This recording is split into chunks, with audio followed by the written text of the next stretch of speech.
जय श्री कृष्णा। गीतांक 138। श्रीमद् भागवत गीता 15वां अध्याय पुरुषोत्तम योग, श्लोक 15.4 से 15.7 तक। अविनाशी पद लक्षण विवेचना। प्रस्तुति योगियंश रमेश चंद्र भार्गव। प्रिय धर्म प्रेमियों, पिछले अंक अर्थात गीतांक 137 में हमने संसार वृक्ष और संसार वृक्ष का छेदन विषयक भगवान द्वारा किए गए प्रतीकात्मक वर्णन का स्वाध्याय मनन किया। संसार वृक्ष का छेदन करने के बाद साधक को क्या करना चाहिए, आगे भगवान इसी का वर्णन श्लोक 15.4 से 15.7 तक करते हैं। आइए जानते हैं। श्लोक 15.4। ततः पदम तत्परिमार्गित अव्यम अस्मिन् गता न निवर्तन्ति भूयः तमेव चाद्धं पुरुषं प्रपद्ये यतः प्रवृत्ति प्रसृता पुराणी। भगवान कहते हैं, जीवात्मा का परमात्मा से नित्य संबंध तो पहले से ही विद्यमान है, केवल उसकी खोज भर करनी है। दरअसल संसार को अपना मानने से जीव को नित्य प्राप्त परमात्मा अप्राप्त दिखने लग जाता है तथा अप्राप्त संसार प्राप्त दिखने लग जाता है। इसलिए भगवान कहते हैं कि जो परमात्मा नित्य प्राप्त है उसी की पूरी तरह खोज करनी है। खोज उसी की होती है जिसका अस्तित्व पहले से ही होता है। परमात्मा अनादि और सर्वत्र परिपूर्ण है, अतः यहाँ खोज करने का मतलब किसी साधन विशेष के द्वारा परमात्मा को ढूंढने से नहीं है। प्रत्युत संसार, शरीर, परिवार, धनादि जड़ता का आश्रय न लेकर परमात्मा का आश्रय लेने से है। यद्यपि साधक को साधन भजन करना नितांत आवश्यक है, क्योंकि इसके समान कोई उत्तम काम नहीं है, लेकिन परमात्म तत्व को मैं साधन भजन के द्वारा प्राप्त कर लूँगा, ऐसा मानना ठीक नहीं है। ऐसा मानने से अभिमान बढ़ता है, जो परमात्म प्राप्ति में बाधक सिद्ध होता है।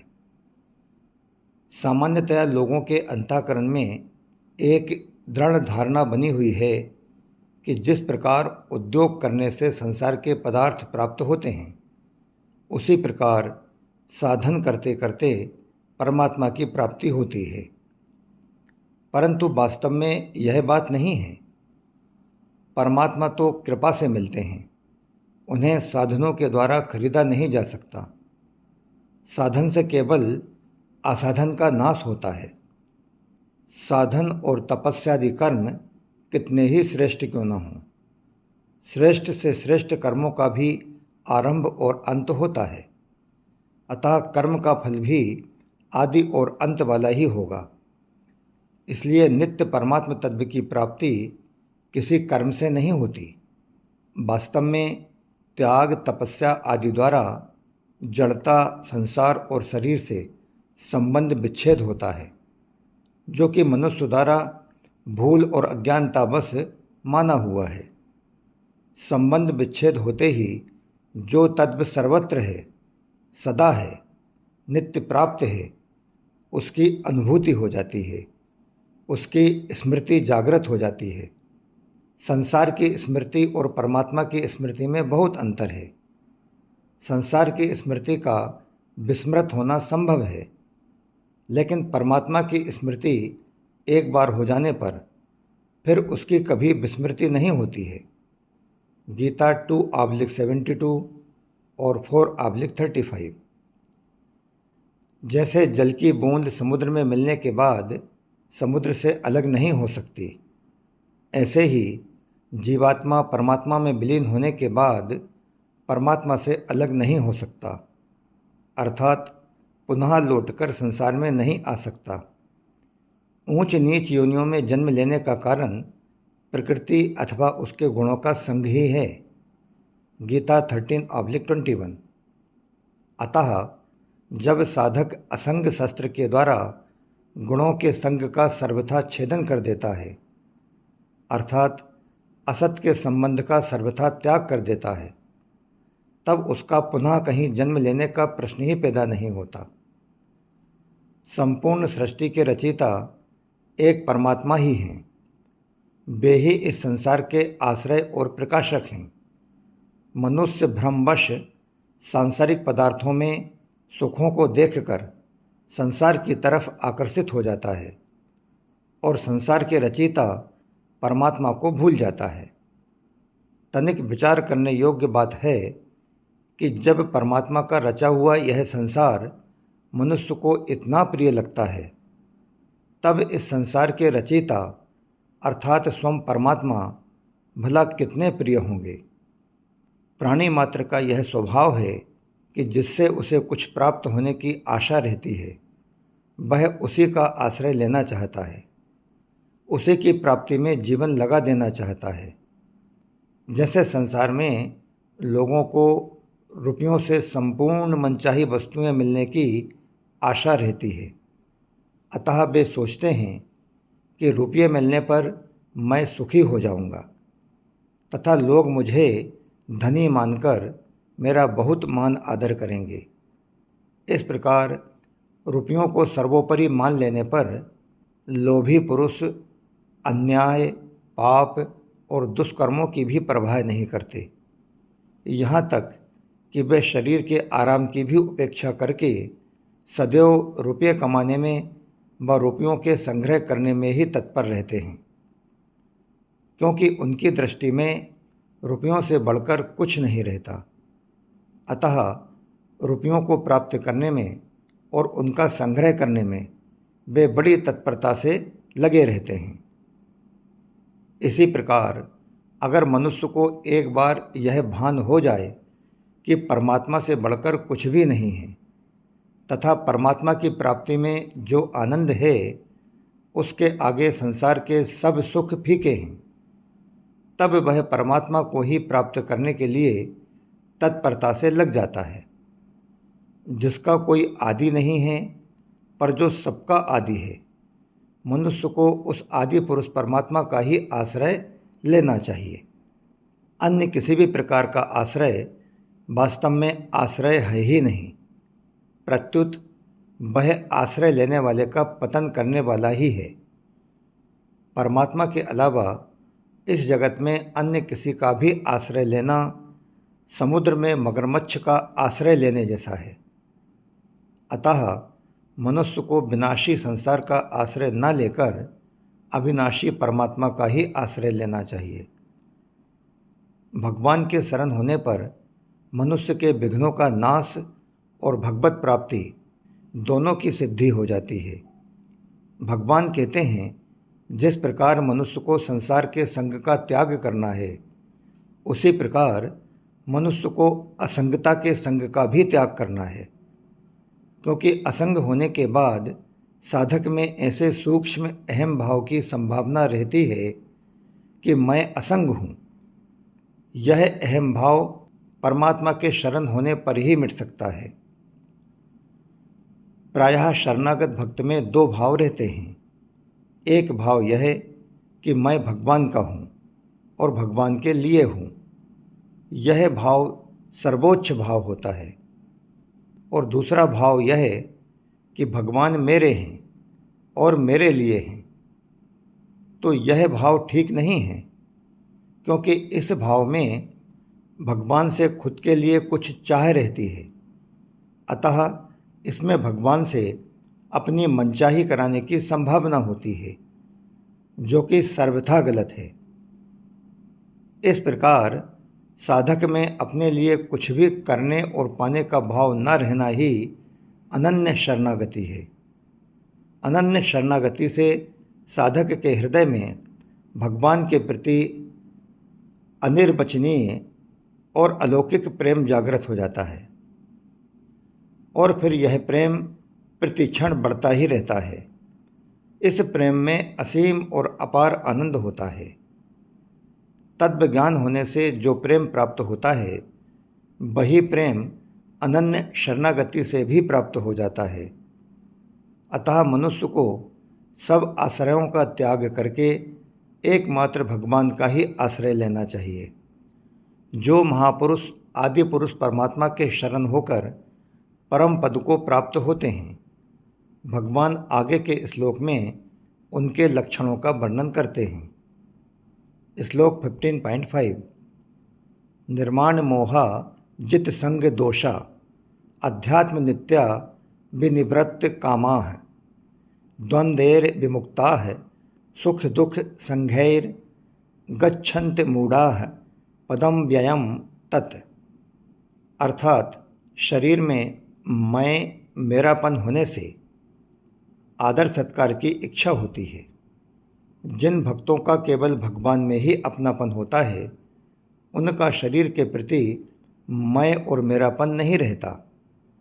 एकमात्र भगवान के शरण होने पर भक्तों का शरीर से मोह नहीं रहता, अतः उनमें मान आदर की इच्छा हो ही कैसे सकती है। ऐसे भक्त संसार से विमुख हो जाते हैं। प्रेम और आकर्षण इन दोनों शब्दों के अलग अलग प्रयोजन होते हैं। भगवान में आकर्षण प्रेम कहलाता है और संसार में आकर्षण आसक्ति कहलाती है। आसक्ति प्राप्त और अप्राप्त दोनों की होती है, किंतु कामना अप्राप्त की ही होती है। भक्त केवल भगवान के ही शरण रहते हैं। इस कारण मैं भगवान का हूँ और भगवान मेरे हैं, तथा मैं संसार का नहीं हूँ और संसार मेरा नहीं है। भक्तों की अहंता इस प्रकार बदलने से भक्तों की स्थिति निरंतर भगवान में ही रहती है। जबकि जो मनुष्य भगवान के भक्त नहीं होते, उनका ध्येय सांसारिक रहने से उनके अंदर संसार, वस्तु, परिस्थिति आदि सांसारिक कामनाएं होती हैं। ये अप्राप्त की कामनाएं कहलाती हैं। परंतु जिन भक्तों का सांसारिक वस्तु आदि को प्राप्त करने का उद्देश्य है ही नहीं, वे कामनाओं से सर्वथा रहित हो जाते हैं। शरीर आदि में ममता न रहने से भक्तों की कामनाएं मिट जाती हैं। वास्तव में शरीर आदि का वियोग तो प्रतिक्षण हो ही रहा है। साधक को प्रतिक्षण होने वाले इस वियोग को स्वीकार मात्र करना है। जन्म से लेकर मृत्यु तक जीव की प्राण शक्ति निरंतर नष्ट होती रहती है और शरीर से प्रतिक्षण वियोग होता जाता है। जब एक दिन शरीर मृत हो जाता है, तब लोग कहते हैं कि वह अभी अभी मर गया या कि वह आज मर गया, जबकि वास्तविकता यह है शरीर जन्म से लेकर मृत्यु तक लगातार नष्ट हो रहा था, प्रति क्षण मर रहा था। बस प्रति क्षण शरीर के मरने का क्रम आज समाप्त हुआ है, जिसे हम मृत्यु कह देते हैं। अतः कामनाओं से निवृत्त होने के लिए साधक को चाहिए कि वह प्रति क्षण वियुक्त होने वाले शरीर आदि अस्थिर पदार्थों से कभी अपना संबंध न माने। वास्तव में कामनाओं की पूर्ति कभी होती ही नहीं। चाहे कितने ही भोग पदार्थ मिल जाएं, लेकिन कामनाओं की पूर्ति कभी नहीं हो सकती। अतः संसार के संपूर्ण व्यक्ति, पदार्थ आदि एक साथ मिलकर भी जब एक व्यक्ति की कामनाओं की पूर्ति नहीं कर सकते, तो फिर कुछ एक पदार्थों की कामना करके सुख की आशा रखना मनुष्य की महान भूल ही है। इसीलिए गीता जी में कहा गया है कि कामनाओं के रहते हुए मनुष्य को कभी शांति नहीं मिल सकती। अतः कामनाओं की निवृत्ति ही परम शांति का उपाय है। भगवान के सच्चे भक्त सुख दुख, हर्ष शोक, राग द्वेष आदि द्वंद्वों से रहित हो जाते हैं। उनके सामने अनुकूल अथवा प्रतिकूल जो भी परिस्थिति आती है, उसको वे भगवान का ही दिया हुआ प्रसाद मानते हैं। उनकी दृष्टि सदैव भगवत कृपा पर ही रहती है। अनुकूल अथवा प्रतिकूल परिस्थिति पर रहती ही नहीं। अतः अनुकूल अथवा प्रतिकूल जो कुछ भी होता है वह प्यारे प्रभु का ही मंगलमय विधान है। ऐसा भाव होने से भक्तों के द्वंद्व सुगमतापूर्वक मिट जाते हैं। भक्त भगवान के विधान में परम प्रसन्न रहते हैं तथा किसी भी प्रकार के द्वंद्व उनके मन मस्तिष्क में नहीं आते हैं। सामान्यतया द्वंद्व के दो भेद होते हैं, एक स्थूल अर्थात व्यवहारिक द्वंद्व और दूसरे सूक्ष्म अर्थात आध्यात्मिक द्वंद्व। सुख दुख एवं अनुकूलता प्रतिकूलता आदि स्थूल द्वंद्व कहलाते हैं। प्राणी सुख आदि अनुकूलता की इच्छा तो करते हैं पर दुख आदि प्रतिकूलता की इच्छा नहीं करते और ना ही उन्हें पसंद करते हैं। स्थूल द्वंद्व मनुष्य, पशु, पक्षी, वृक्ष आदि सभी में नजर आते हैं। मनुष्य को अपनी उपासना और अपने उपास्य को सर्वश्रेष्ठ मानकर उसे आदर महत्व देना ठीक है, लेकिन दूसरों की उपासना और उपास्य को नीचा बताकर उसका खंडन, निंदा आदि करना सूक्ष्म द्वंद्व हैं, जो साधक के लिए हानिकारक हैं। वास्तव में सभी उपासनाओं का एकमात्र उद्देश्य संसार यानी जड़ता से सर्वथा संबंध विच्छेद करना है। साधकों की रुचि, श्रद्धा, विश्वास और योग्यता के अनुसार उपासनाओं में भिन्नता होती है, जो कि उचित भी है। अतः साधक को उपासनाओं की भिन्नता पर दृष्टि न रखकर उद्देश्य की अभिन्नता पर ही दृष्टि रखनी चाहिए। दूसरे की उपासना को न देखकर अपनी उपासना में तत्परता पूर्वक लगे रहने से उपासना संबंधी सूक्ष्म द्वंद्व स्वतः मिट जाता है। स्थूल द्वंद्व विशेष रूप से संसार को महत्ता देता है, अतः स्थूल द्वंद्व को मिटाना बहुत जरूरी है। जब तक मूढ़ता रहती है तभी तक द्वंद्व रहते हैं। आने जाने वाले पदार्थों को प्राप्त करने की इच्छा या चेष्टा करना तथा उनसे सुखी दुखी होना मूढ़ता है। जिस प्रकार मूढ़ मनुष्यों को ऐसा स्पष्ट दिखाई देता है कि संसार है, उसी प्रकार अमूढ़ भक्तों को स्पष्ट अनुभव होता है कि परमात्मा है। संसार जैसा दिखाई देता है वैसा ही है। इस प्रकार के विचार से संसार को स्थायी मान लेना मूढ़ता है। मूढ़ता अर्थात मोह के चले जाने के बाद सुख दुख का असर नहीं पड़ता। जिस पर सुख दुख आदि द्वंद्वों का असर नहीं पड़ता वह मुक्ति का पात्र होता है। मोह दो प्रकार का होता है, एक परमात्मा की ओर बिल्कुल भी न लगाकर संसार में लग जाना और दूसरा परमात्मा को ठीक तरह से न जानना। ऊंची स्थिति के साधक एवं भक्त जो मान, मोह, ममता आदि दोषों से सर्वथा रहित हो जाते हैं, वे अविनाशी परम पद को अवश्य प्राप्त होते हैं। उस परम पद को प्राप्त कर लेने पर मनुष्य लौटकर नाशवान संसार में नहीं आता।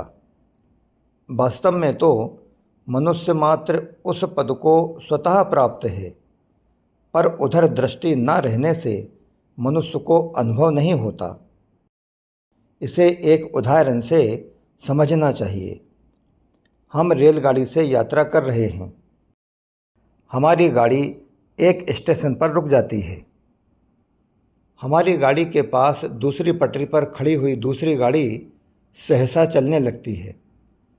उस समय उस चलती हुई गाड़ी पर दृष्टि रहने से हमें यह भ्रम होता है कि हमारी ट्रेन चल दी है, परंतु जब हम उस चलती हुई ट्रेन से अपनी दृष्टि को हटाकर प्लेटफार्म आदि दूसरी ओर ले जाते हैं, तब पता चलता है कि हमारी गाड़ी तो ज्यों की त्यों अपने स्थान पर ही खड़ी है। इसी प्रकार संसार से संबंध होने पर मनुष्य अपने को संसार की तरह क्रियाशील, आने जाने वाला देखने लगता है, पर जब वह संसार से दृष्टि हटाकर अपने स्वरूप को देखता है, तब उसको पता लगता है कि मैं स्वयं तो ज्यों का त्यों ही हूँ।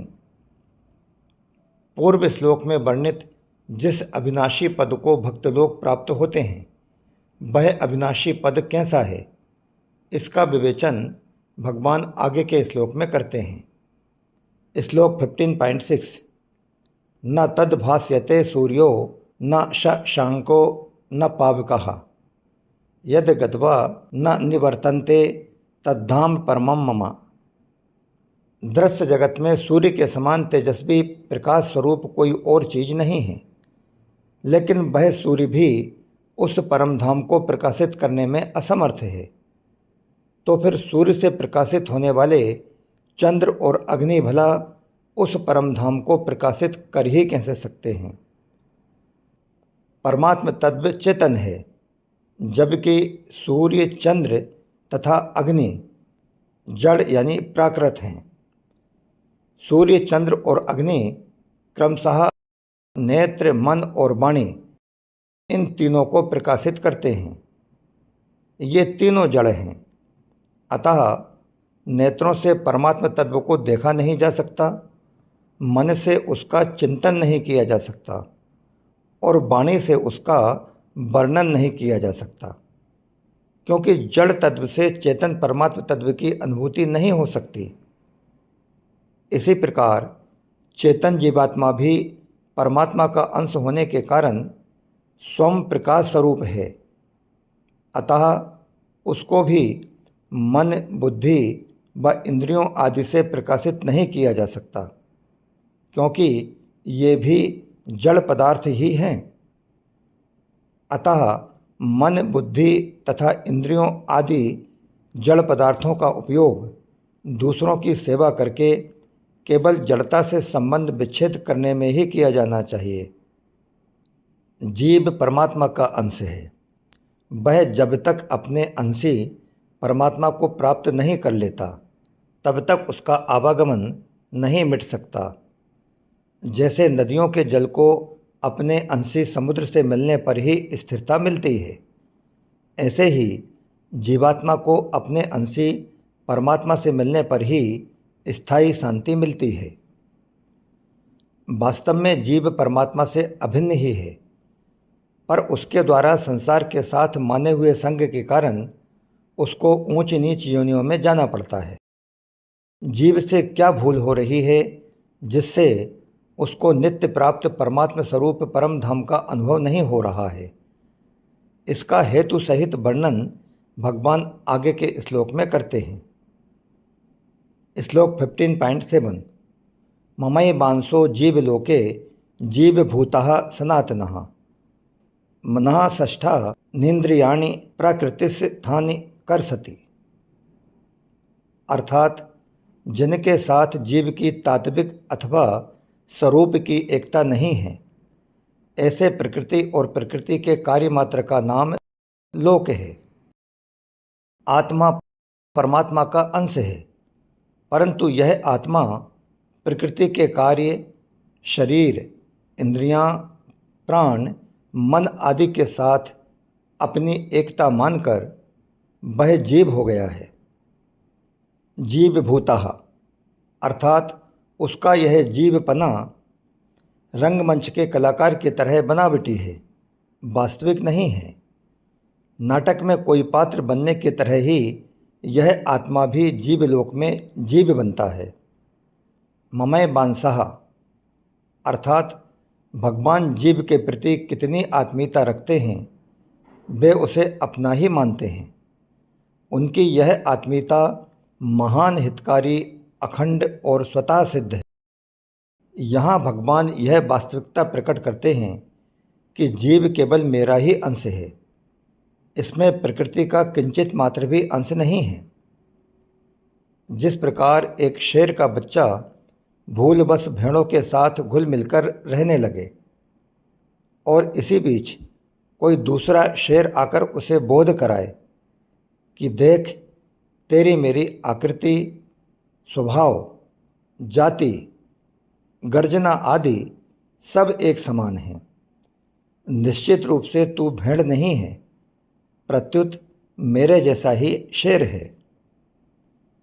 ठीक उसी प्रकार भगवान यहाँ मम एव पदों से जीव को बोध कराते हैं कि हे जीव, तू मेरा ही अंश है।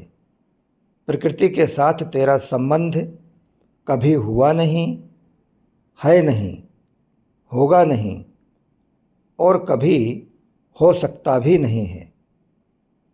प्रायः लोगों की ऐसी मान्यता रहती है कि मनुष्य अपने को जिस वर्ण, आश्रम, संप्रदाय आदि का मानता है उसी के अनुसार उसका जीवन बनता है। लेकिन वास्तविकता यह है कि ये सब भाव नाटक के स्वांग की तरह मात्र कर्तव्य पालन करने के लिए ही हैं। ये सदा रहने वाले नहीं हैं। परंतु मैं भगवान का हूँ, यह वास्तविकता सदा रहने वाली है। मन, बुद्धि, इंद्रियां, शरीर, धन, जमीन, मकान आदि जिन पदार्थों को हम भूलवश अपना मान रहे हैं, वे हमसे कभी ऐसा नहीं कहते कि तुम हमारे हो। पर संपूर्ण सृष्टि के रचयिता परमात्मा इस बात की स्पष्ट घोषणा करते हैं कि जीव मेरा ही है। अतः हमें इस बारे में गंभीरतापूर्वक विचार करना चाहिए कि शरीर आदि पदार्थों को हम अपने साथ लाए नहीं, इच्छानुसार उनमें परिवर्तन कर सकते नहीं, इच्छानुसार उनको अपने पास स्थिर रख सकते नहीं, हम भी उनके साथ सदा रह सकते नहीं और उनको अपने साथ ले जा सकते नहीं। फिर भी हम उनको अपना मानते हैं। यह हमारी कितनी बड़ी भूल है। अतः संसार के पदार्थ, व्यक्ति आदि हमारे साथी नहीं हैं। इस प्रकार मैं भगवान का हूँ ऐसा भाव रखना ही अपने आप को भगवान में लगाना है। दरअसल साधकों से भूल यही होती है कि वे अपने आप को भगवान में न लगाकर मन बुद्धि को भगवान में लगाने की कोशिश करते हैं। मन बुद्धि तो खुद ही जड़ एवं प्राकृत जगत का हिस्सा हैं, तो भला ये परमात्मा में कैसे लग सकते हैं। मनुष्य जब तक इस वास्तविकता को भूलकर कि मैं भगवान का हूँ अपने आप को चाहे जो भी मानता रहे, उसके मन बुद्धि भगवान में जिस तरह लगने चाहिए उस तरह लगेंगे नहीं।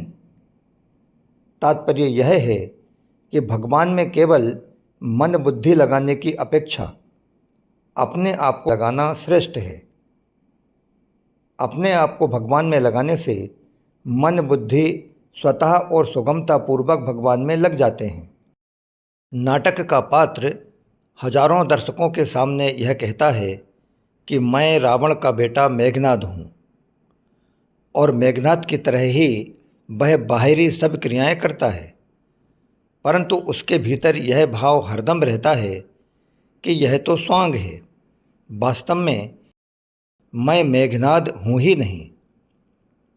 इसी तरह साधक को भी नाटक के स्वांग की तरह इस संसार रूपी नाट्यशाला में अपने कर्तव्यों का पालन करते हुए मैं तो भगवान का हूँ भीतर से ऐसा भाव हरदम जागृत रखना चाहिए।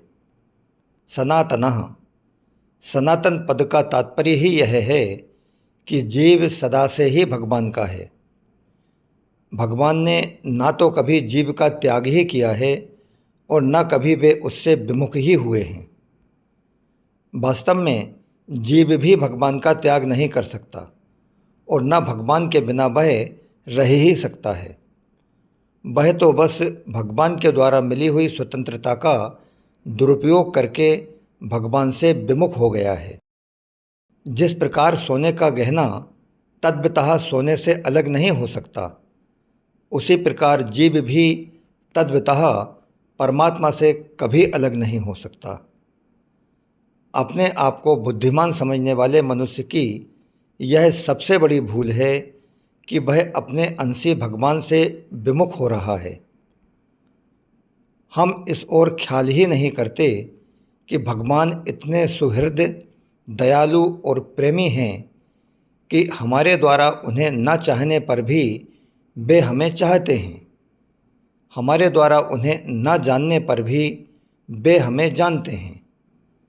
वे इतने उदार, दयालु और प्रेमी हैं जिसका वर्णन भाषा, भाव, बुद्धि आदि के द्वारा हो ही नहीं सकता। ऐसे सुहृद भगवान को छोड़कर अन्य नाशवान जड़ पदार्थों को अपना मानना बुद्धिमानी नहीं, प्रत्युत महान मूर्खता है।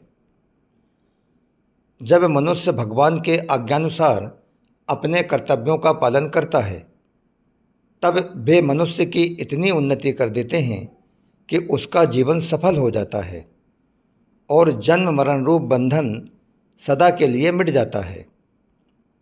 जब मनुष्य कोई निषिद्ध आचरण, पाप आदि कर बैठता है, तब भगवान दुखों को भेजकर मनुष्य को चेताते हैं, पुराने पापों को भुगताकर शुद्ध करते हैं और नए पापों में प्रवृत्त होने से रोकते हैं। जीव कहीं भी हो, नरक में हो या स्वर्ग में, मनुष्य योनि में हो अथवा पशु योनि में, भगवान जीव को सदैव अपना ही अंश मानते हैं।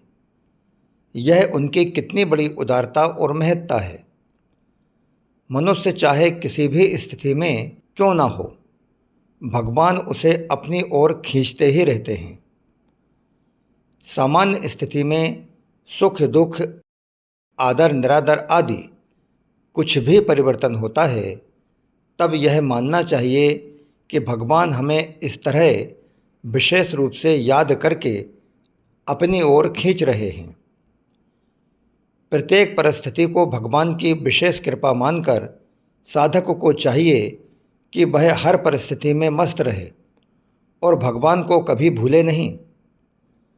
भगवान के सम्मुख होते ही साधक को भगवान की प्राप्ति स्वतः सिद्ध है। भगवान के सम्मुख होना किसी और का नहीं, अपितु जीव का ही काम है, क्योंकि भगवान तो जीव को अपना मानते ही हैं। जीव खुद ही भगवान से विमुख हुआ है। जीव जितना ही नाशवान पदार्थों को महत्व देता है, उतना ही वह पतन की तरफ जाता है, और जितना ही अविनाशी परमात्मा को महत्व देता है, उतना ही वह ऊंचा उठता है। नाशवान सांसारिक पदार्थों को प्राप्त करके मनुष्य बड़ा नहीं होता, केवल बड़े होने का उसे वहम या धोखा भर होता है, और इस प्रकार वह असली बड़प्पन अर्थात परमात्मा प्राप्ति से वंचित हो जाता है। सांसारिक बड़प्पन कभी टिकता नहीं और परमात्मा के कारण होने वाला तात्विक बड़प्पन कभी मिटता नहीं। इसलिए जीव जिसका अंश है, उस सर्वोपरि परमात्मा को प्राप्त करने से ही वह बड़ा होता है, और इतना बड़ा होता है कि देवता लोग भी उसका आदर करते हैं। इतना ही नहीं, स्वयं भगवान भी उसके अधीन हो जाते हैं। भगवान कहते हैं कि मेरा अंश जीव मेरे में स्थित रहता हुआ भी भूल से अपनी स्थिति को शरीर, इंद्रियां, मन और बुद्धि में मान लेता है। जैसे शरीर, इंद्रियां, मन और बुद्धि प्रकृति का अंश होने से ये कभी प्रकृति से पृथक नहीं होते, ऐसे ही जीव भी मेरा अंश होने से यह भी मेरे से कभी पृथक नहीं होता और न कभी पृथक हो ही सकता है, परंतु यह मेरे से विमुख होकर मुझे भूल गया है। मनः षष्ठानीन्द्रियाणि, यहाँ मन और 5 ज्ञानेंद्रियों का नाम लेने का तात्पर्य यह है कि इन 6 से संबंध जोड़कर ही जीव बंधता है। अतः साधक को चाहिए कि वह शरीर, इंद्रियां, मन और बुद्धि को संसार की सेवा में अर्पण कर दे और अपने आप को भगवान के अर्पण कर दे। 2 विशेष बातें। नंबर 1, मनुष्य भूल से शरीर, स्त्री, पुरुष, पुत्र, पुत्री, धन, मकान, मान, बड़ाई आदि नाशवान वस्तुओं को अपनी और अपने लिए मानकर दुखी होता है। इससे भी नीची बात यह है कि इन सबके भोग और संग्रह को लेकर वह अपने को इस मिल्कियत का मालिक मानने लगता है। जबकि होता ठीक इसके विपरीत है। इनको अपना मानते ही वास्तव में वह इनका गुलाम हो जाता है। हमें पता लगे या न लगे, लेकिन सत्य यह है कि हमारे मन मस्तिष्क में जैसे ही किसी पदार्थ की आवश्यकता जागृत होती है, जैसे ही किसी चीज़ की गरज पैदा होती है, उन सभी पदार्थों की कामना करते ही वे धन, विद्या आदि तमाम पदार्थ हमसे बड़े हो गए। उनका महत्व, उनका दर्जा हमसे महान हो गया और हम उनसे तुच्छ हो गए। पदार्थों के मिलने में जो अपना महत्व समझता है, वह वास्तव में तुच्छ ही है, चाहे फिर वे पदार्थ उसे मिलें अथवा ना मिलें। जो भगवान के भक्त होते हैं, उनके लिए भगवान कहते हैं, मैं तो हूँ भक्तन का दास, भगत मेरे मुकुटमणि। परंतु जिन प्राकृत पदार्थों के हम दास बने होते हैं, वे धनादि जड़ पदार्थ कभी नहीं कहते कि लोभी मेरे मुकुटमणि। प्रत्युत वे तो केवल हमें अपना दास ही बनाते हैं। वास्तव में भगवान को अपना जानकर उनके शरण हो जाने से ही मनुष्य बड़ा बनता है, ऊंचा उठता है। इतना ही नहीं, भगवान ऐसे भक्त को अपने से भी बड़ा मान लेते हैं और कहते हैं, अहम भक्त पराधीनो हुए स्वतंत्र एव द्विज, साधु भृग्रस्त हृदयो भक्तेर भक्तजन प्रिया। श्रीमद् भागवतम 9/4/63। अर्थात भगवान कहते हैं, हे ध्वज, मैं भक्तों से स्वतंत्र नहीं, अपितु भक्तों के पराधीन हूँ।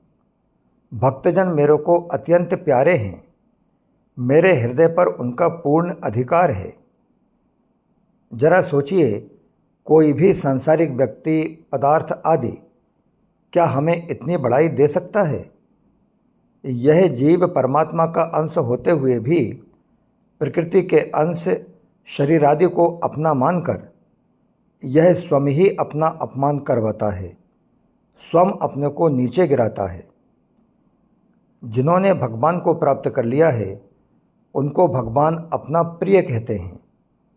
गीता 12/13 और 12/19। परंतु जिन्होंने भगवान को प्राप्त नहीं किया है, पर भगवान को प्राप्त करना चाहते हैं, उन साधकों को भगवान अपना अत्यंत प्रिय कहते हैं। भक्तास्ते तीव में प्रिया है। गीता 12/20। ऐसे परम दयालु भगवान, जो साधकों को अत्यंत प्रिय और सिद्ध भक्तों को केवल प्रिय कहते हैं, मनुष्य उन्हें अपना नहीं मानता। यह मनुष्य का कितना बड़ा प्रमाद है। Point number 2। शरीर संसार का एक छोटा सा अंश है और जीवात्मा परमात्मा का अंश है।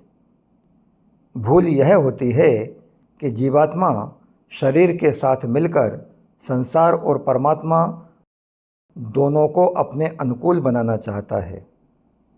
अतः साधक का काम है इस भूल को मिटाना। इसके लिए जीव को चाहिए कि वह शरीर को तो संसार के अनुकूल बना दे और स्वयं परमात्मा के अनुकूल बन जाए। तात्पर्य यह है कि जीवात्मा शरीर को संसार पर छोड़ दे, अर्थात जैसे संसार की मर्जी हो वह वैसे शरीर को रखे, और अपने को परमात्मा पर छोड़ दे कि जैसे परमात्मा की मर्जी हो वह जीवात्मा को वैसे रखे। अर्थात संसार की चीज़ संसार को दे दे और परमात्मा की चीज़ परमात्मा को दे दे। यही ईमानदारी है। इस ईमानदारी का नाम ही मुक्ति है। तो वहीं दूसरी ओर जिसकी चीज़ उसको ना देकर स्वयं रख ले, अर्थात संसार की चीज़ भी ले ले और परमात्मा की चीज़ भी ले ले, तो यह बेईमानी है। इस बेईमानी का नाम ही बंधन है।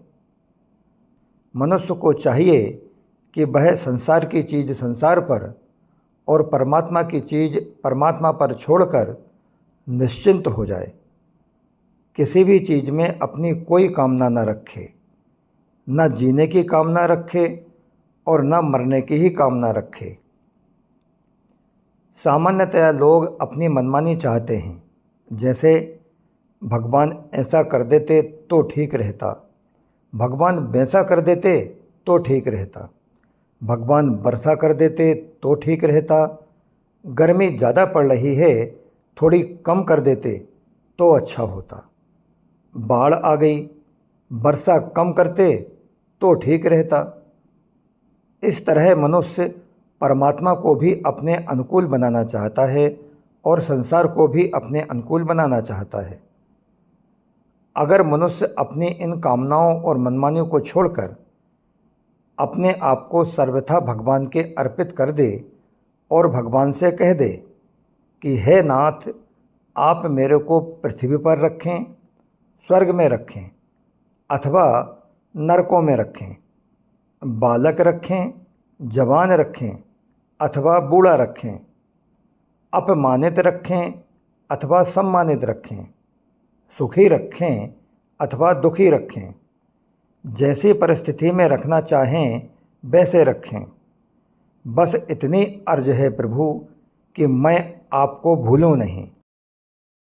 मनुष्य जिस घर को अपना मानता है, जिस कुटुंब को अपना मानता है, जिस धन को अपना मानता है, उसी की चिंता उसको होती है।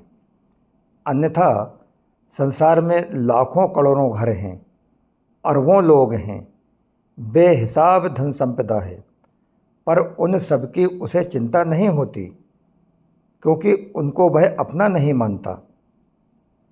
तो इससे यह पता चला कि मनुष्य जिनको अपना नहीं मानता उनसे तो वह मुक्त है ही। यानी इस हिसाब से देखा जाए तो एक बहुत बड़ी तादाद में तो मनुष्य की मुक्ति हो ही चुकी है, मात्र थोड़ी सी मुक्ति ही बाकी है। अतः मनुष्य को विचार करना चाहिए कि जिन थोड़ी सी चीज़ों को वह अपनी मानता है, वे ही कौन सी भला सदा उसके साथ रहने वाली हैं। वे चीज़ें भी स्वयं कदापि नहीं रहेंगी, पर उनका बंधन, उनका संबंध रह जाएगा, जो जन्म जन्मांतर तक साथ रहेगा। इसलिए साधक को चाहिए कि वह या तो शरीर को संसार के अर्पण कर दे, जो कि कर्म योग है, या फिर अपने आप को शरीर संसार से सर्वथा अलग कर ले, जो कि ज्ञान योग है, या फिर साधक अपने आप को भगवान के अर्पण कर दे, जो कि भक्ति योग है। मनुष्य इन तीनों में से जो भी साधन चाहे अपना ले, तीनों का फल एक ही होगा। इस प्रकार अविनाशी पद लक्षण विवेचना विषयक गीतांक 138 यहीं समाप्त होता है। मन सहित इंद्रियों को अपना मानने के कारण जीव किस प्रकार उनके साथ योनियों में घूमता है, भगवान इसका दृष्टांत सहित वर्णन आगे श्लोक 15.8 और 15.9 में करते हैं। इसका स्वाध्याय मनन हम जीव का मन एवं इंद्रियों सहित योनियों में भ्रमण नामक शीर्षक के साथ अगले अंक अर्थात गीतांक 139 में करेंगे। जय श्री कृष्णा। योगीयांश रमेश चंद्र भार्गव।